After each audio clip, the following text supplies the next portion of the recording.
Back to another video और आपका स्वागत है। आप हैं कल की एपिसोड जिसने हमारे साथ देखी है, आपको पता होगा कि बहुत ही एक इमोशनल था एपिसोड कल का, कुंती जी को लेकर और कर्ण को लेकर। अब आगे आज के एपिसोड में क्या होता है देखते हैं इस वीडियो में, तो चलिए देख लेते हैं ये वीडियो। हस्तिनापुर की माएं भी किस दुविधा में हैं, विजय का आशीर्वाद तक नहीं दे सकती। संसार के इतिहास में माओं पर ऐसा कड़ा वक्त कभी नहीं पड़ा था।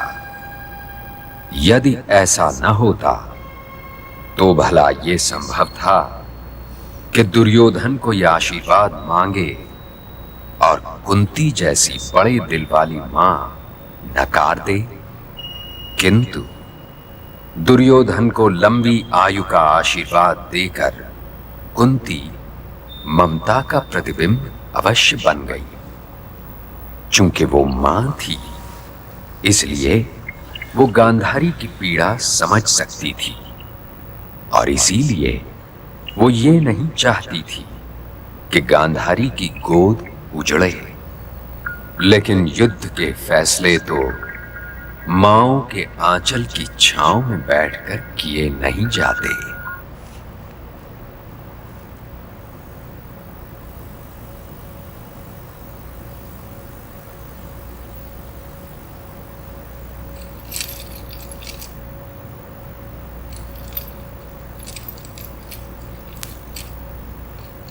तो फिर मैं अब क्या करूं वासुदेव?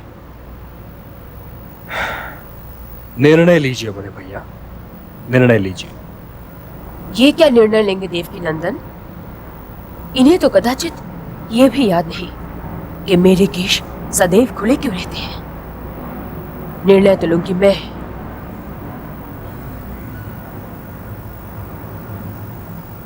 शंख पे जाने लगी।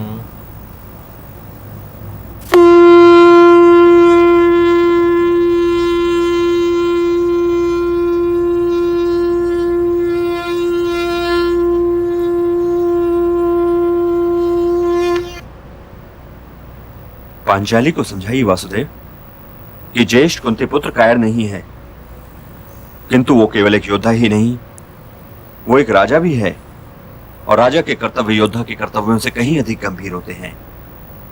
जो लोग मेरे पक्ष में युद्ध करने आए हैं, उनकी रक्षा का भार भी मेरे ही कंधों पर है और ये भार मेरे अनुजों के कंधों पर नहीं। तुम्हारे ये खुले केश सर्प की भांति मुझे भी दिन रात डसते रहते हैं पांचाली, दिन रात डसते रहते हैं। किंतु मैं केवल एक पति नहीं हूं पांचाली, केवल पति नहीं हूं। मैं भी केवल पत्नी नहीं हूं धर्मराज। आप जिस इंद्रप्रस्थ के नरेश है राजन, मैं भी उसी इंद्रप्रस्थ की पटरानी हूं। मुझे इंद्रप्रस्थ नहीं चाहिए, मुझे दुशासन की छाती का लहू चाहिए, ताकि मैं उस लहू से अपने इन केशों में भरी हुई अपमान की धूल धो सकूं। तुम्हें वो लहू अवश्य मिलेगा पांचाली, तुम्हें वो लहू अवश्य मिलेगा। भरत वंश में केवल पितामह भीष्म ही प्रतिज्ञा करना नहीं जानते। क्रोध के गहरे पानी में इतनी दूर न जाइए मजले भैया कि स्वयं डूब जाए। सेनापति जैसी बात कीजिए, सेनापति जैसी। ये सोचिए कि कौरवों की सेना आपकी सेना से बड़ी है। 11 और 7 का अनुपात है, 11 और 7। और यह अनुपात ये सोचने से और भी बढ़ जाता है कि उस सेना के प्रधान सेनापति स्वयं गंगा पुत्र भीष्म हैं, जिनकी मृत्यु स्वयं उनकी अपनी मुट्ठी में बंद है। फिर परशुराम शिष्य द्रोणाचार्य और कर्ण हैं, महारथी कृपाचार्य हैं, स्वयं दुर्योधन है, दुशासन है। हमारे पास भी सरकंडे के बने हुए योद्धा नहीं है। महाराज द्रुपद, विराट नरेश, भ्राता धृष्टद्युम्न, महावीर शिखंडी, महावीर सात्यकी, फिर मझले भैया भीम और छोटे भैया अर्जुन। उधर वालों में से इनका सामना कौन करेगा? और ये ना भूलिए मधुसूदन कि हमारे साथ आप हैं, आप। किंतु मैं तो निहत्था हूं पार्थ। हमें आपका वरदास्त्र ही तो चाहिए, हमें आपके आशीर्वाद का हाथ ही तो चाहिए वासुदेव। अस्त्र शस्त्र तो हमारे पास बहुत हैं और उनके पास भी बहुत हैं, किंतु उनके पास पांचाली के खुले हुए केश नहीं है वासुदेव। और उनके पास आप भी तो नहीं हैं। तुम्हारे साथ कोई और भी है पार्थ, और उसी के कारण मैं तुम्हारे साथ हूं। तुम्हारे साथ धर्म है। इसलिए ये सोचिए बड़े भैया कि गंगापुत्र भीष्म के सामने आप किसे प्रधान सेनापति बनाएंगे?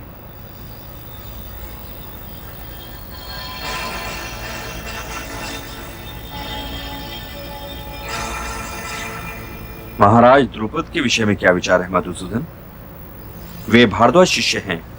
वे गुरु श्रेष्ठ और पितामह दोनों के ही सामने खड़े हो सकते हैं। पितामह और गुरु श्रेष्ठ द्रोणाचार्य की ही भांति पंचाल नरेश भी बीते हुए युग के प्रतीक हैं। किंतु यह युद्ध हमारे युग का है और इस युग के नियमानुसार ही लड़ा जाएगा। इसलिए मेरे विचार में अग्निकुंड से उत्पन्न होने वाले योद्धा धृष्टद्युम्न इस दायित्व के लिए उचित रहेंगे भ्राताश्री। महाराज कुमार शिखंडी क्यों नहीं? वाद विवाद से कोई लाभ नहीं होगा प्रियनुज। हे मधुसूदन, आप चाहे युद्ध करें या ना करें, हमारे प्रधान तो आप ही हैं। आप बताइए कि यह दायित्व किसे दिया जाए?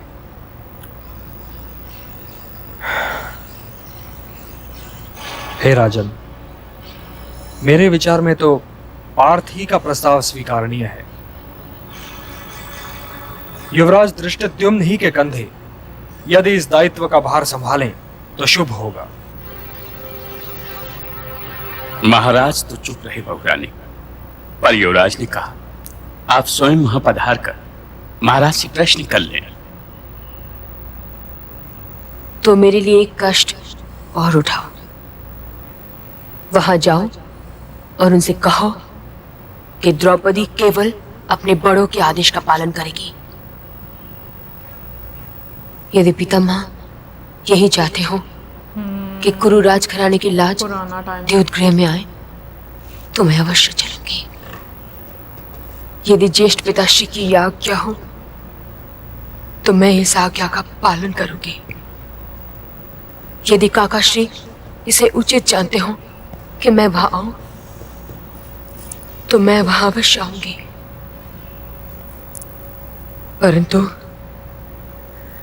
यदि ये लोग ये नहीं चाहते तो मैं वहां नहीं चलूंगी।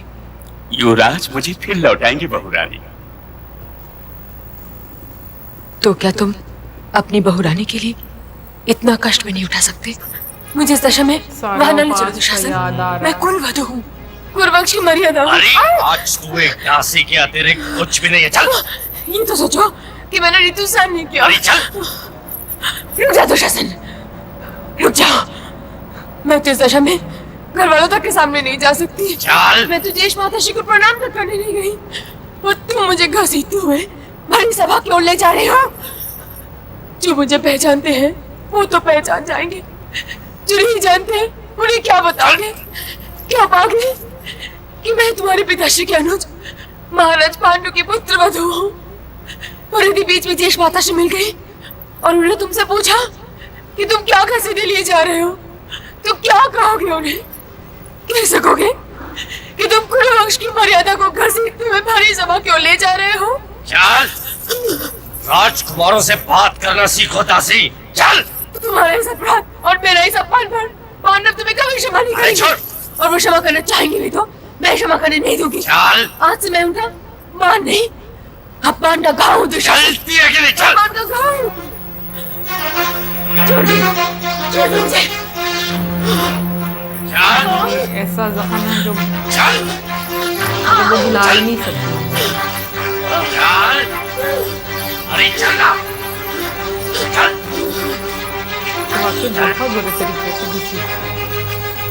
चल। छोड़ दे। चल। चल। चल। चलो उठ। चलो उठ। चल। खड़ी हो। भ्राताश्री, ये रही 5 पतियों वाली द्रौपदी। क्या कहा था तूने? अंधे का पुत्र अंधा। दुशासन, इस दासी को मेरी जंघा पर बिठा दो।